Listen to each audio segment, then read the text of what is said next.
you hate the thought of working past 55 or 60? Do you hate not being able to live the life you deserve today? Do you hate not knowing what your financial future looks like? It's time to stop doing what you hate. Here's your host, Mr. Harold Green.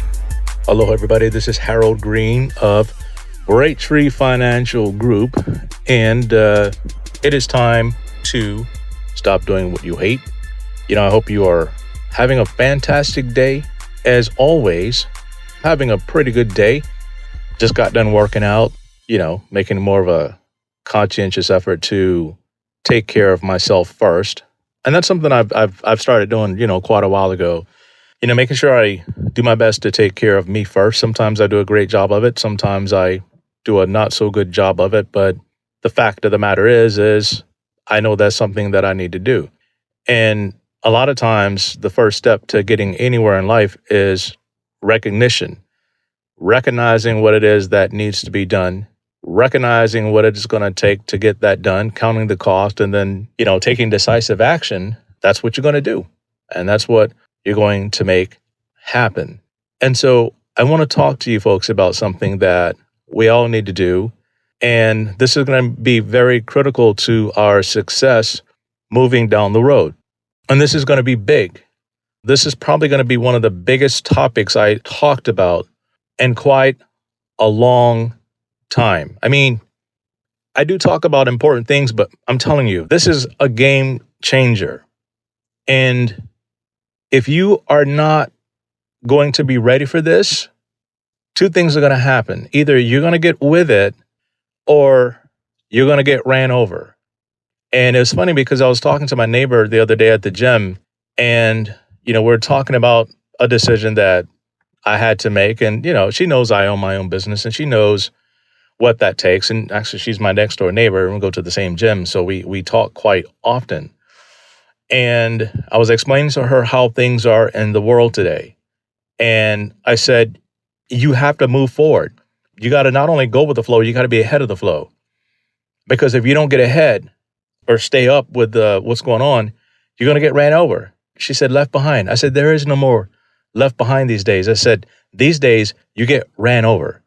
And I'm going to talk to you folks about that because there's a lot of people that are getting ran over every single day. What am I talking about here? I'm going to give you guys an example. The title of my show is this: Are you dialed in or are you checked out? Are you dialed in or have you checked out? And I'm going to submit to you folks today that you must get dialed in. So are you ready? 1, 2, 3, let's get it. Are you dialed in or checked out? This is tough, and I'm going to put this out there. There's some major things that are coming down the pipe right now. Some major things. Number one, we have AI, artificial intelligence. That's the big talk today. If you notice in the market, and before I say that, I got to tell you this, all investments do carry risk of loss. Make sure you go do your due diligence. Past performance is no indicator of future results. Make sure you understand your risk tolerance and your time horizons, and make sure you're getting second opinions and things like that from professional advisors before you make your investment decisions. Now, you can make them on your own if you want, but this advice and this information I'm giving you today does not constitute financial advice that you need to act on. That being said, if you look at the market today, who's up? Who's up right now? That phrase, we up right now. Who's up right now? Well, Microsoft, AMD, NVIDIA, Rambus, the chip makers, AVGO. They're up right now. And last time I checked, they were up quite decently over the past 6 months. Or we haven't hit 6 months yet, but they're up. And these guys are up. But what have the experts been telling us about the market? You ought to be buying value stocks. You ought to be moving away from growth. Don't get involved in growth. Stick to value. Stick to things that pay you dividends. Because when it all comes crashing down, all your money's going to be crashing down with it. These guys missed out on a lot of money, but I digress. AI is hot and popping right now. ChatGPT 1, 2, 3, 4, whatever they call it, it is hot right now. They're talking about people losing their jobs left and right. And I'm going to get into that in a second. That's number one. AI is huge right now. What's number two? Over the next 20 years, roughly $11 trillion or more is going to be changing hands from the baby boomers to the Generation Xers, like me, down to the millennials, and then on down to the Generation XYZ or whatever you want to call it. There is going to be a massive wealth transfer over the next 20 years. And that money is going to find its way into the hands of people that are way younger than us. I'm going to be 50 this weekend. I'm going to put it out there, right? May 20th, I turned 50, the big 5-0. And it's forcing me to understand a couple of different things. I got to do better at making sure that I'm dialed in and not being checked out, because there's some major things that we're going to have to pay attention to. And there's some major things that we're going to have to get with the program on. Very serious stuff. $11 trillion changing hands. These kids are hot when it comes to AI. They're up on this stuff. They're up on TikTok. They're up on YouTube. They do their banking online. Most of the young people that work with me, they don't come in and see me. Everything is online. Everything is Zoom. Everything is WebEx or whatever it might be. They don't believe in having to sit down and talk to anybody face to face. That's not how it goes. Young people are breaking up via text. They're quitting their jobs via text. This is a different generation than we are. Let's talk about the job loss situation here. I'm having more and more people retire and get out of the workforce just simply due to the fact that their skill set is not being seen as valuable as it once was. Why is that? Because of the advancement in technology. A lot of my older clients now, their bosses are in their 30s and 40s. And it's a cultural gap like you wouldn't believe. The work ethic is different and the thought process is different. The younger people don't believe you need to stay there 4 or 5 extra hours a day to get the job done. Their goal is to get it done as efficiently as they can and then get out of there. An older generation might see that as being lazy. But what's happening is all of the new advancements are forcing older people out of the workforce, and companies are now favoring younger people that are more hip to technology, and they have a different way of looking and thinking about things.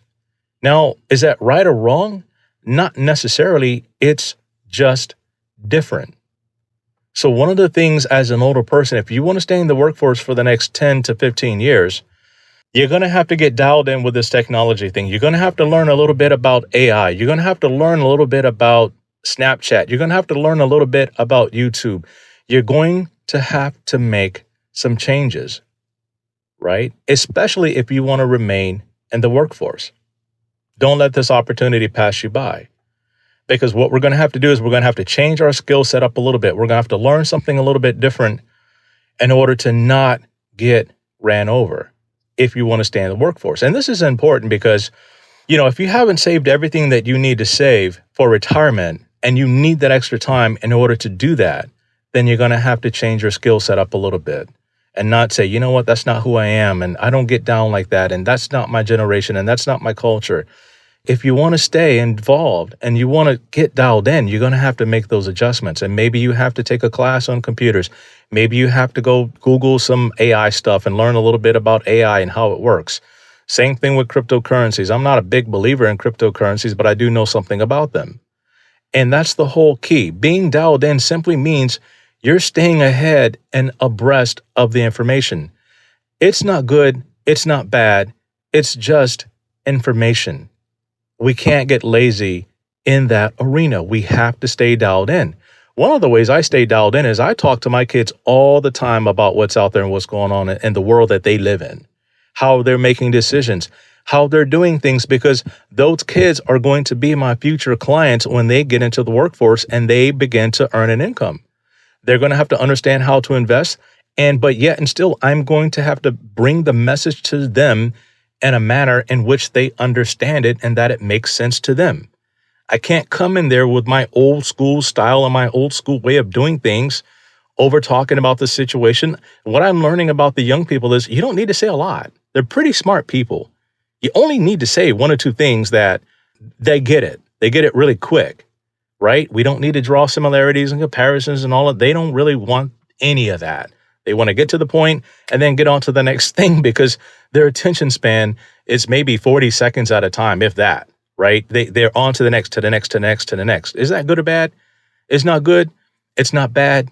It's just different. Some of the behavior can be detrimental. It just kind of depends, right? Everybody has to have their set point in terms of not overindulge in something that they should not. That's very important. Let's talk about this $11 trillion, how it's going to be passed down. And this is extremely, extremely important. A large amount of that money is tied up in IRAs. IRAs and accounts that are not Roth related, which are tax free. It's going to be passed down in a taxable manner. It is not going to go untaxed. The most important thing about this is they changed the rules a while back that now if you inherit this money, you have 10 years to take it all out. You have 10 years to take it all out. Whether you take it all out at the beginning, you take it out in a stream of steady payments until it's all gone, or you wait until the end and take it all out. So you're going to have a tax strategy in place to help mitigate the disaster that is coming down the road when it comes to this $11 trillion being passed down. Now, what is one of the most efficient ways you can offset taxes? Number one, you can use life insurance to help offset taxes. Life insurance is kind of costly, but it's important. One of the things we do in our rapid retire financial planning process is this. We use life insurance to help offset the taxes. And how do we pay for the life insurance policies? Well, we use the stock market gains to pay the premiums on the life insurance policy. So someone may say, okay, now this is not a guarantee. Someone may say, okay, I'm going to pay so many tens of thousands of dollars a year for my policy. There's a couple of different ways people can pay for that. Now, this all depends on your situation and how, whether you're a sophisticated investor or not. I've had some people using their rental properties to pay for the life insurance policies. I have some people using their home equity lines of credit, depending on if they're a sophisticated investor, from those rental properties in order to pay for it. It just depends on the situation. Not everybody can do that. Not everybody qualifies to do that. But that's one of the things that you can do. Why is that so important? Because the life insurance policy is passed down to your heirs, depending on how it's set up, tax free. There are no taxes.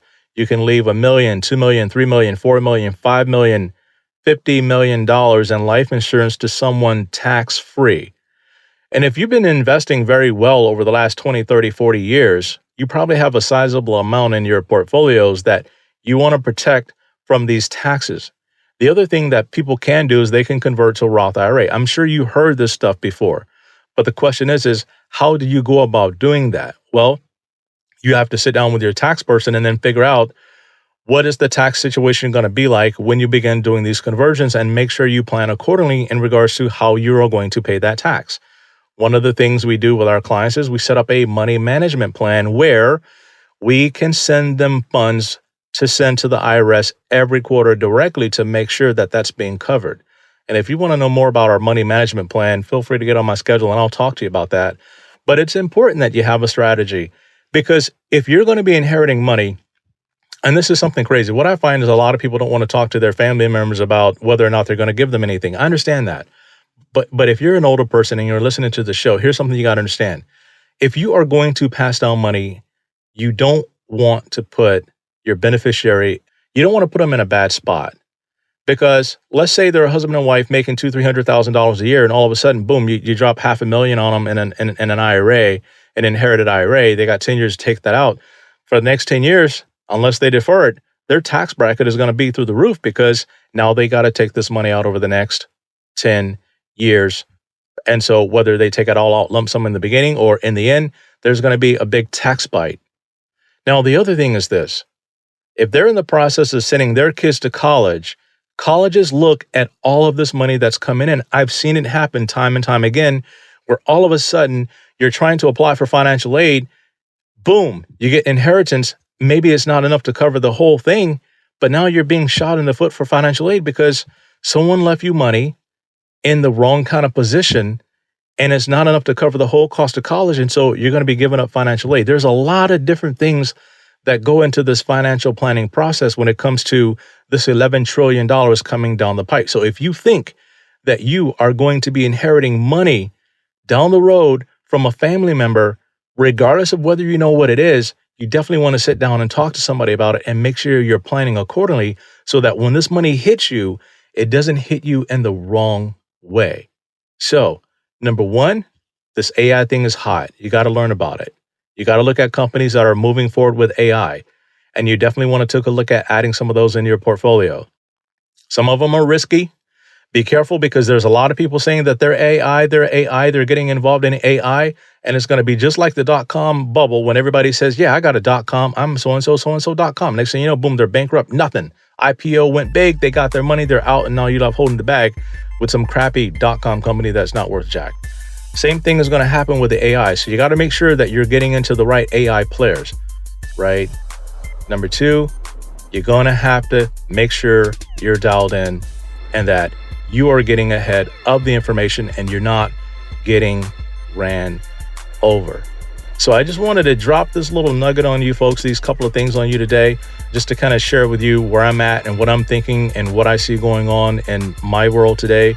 And so if you want to talk about our money management plan and how maybe to help make sure that when the $11 trillion does begin to hit, that you're not in a bad place in order to receive that money. Everybody thinks, yeah, I'm going to get inheritance is great. But sometimes the way it's left behind to you can be very problematic in your situation. So click in the show notes, click on my calendar. I'd love to sit down and chat with you just to kind of see where you folks are at and to make sure there's no hidden disasters waiting for you. So thanks for allowing me to share this with you folks today. Until next time, everybody, 1, 2, 3, let's get it. This is thepodcastfactory.com.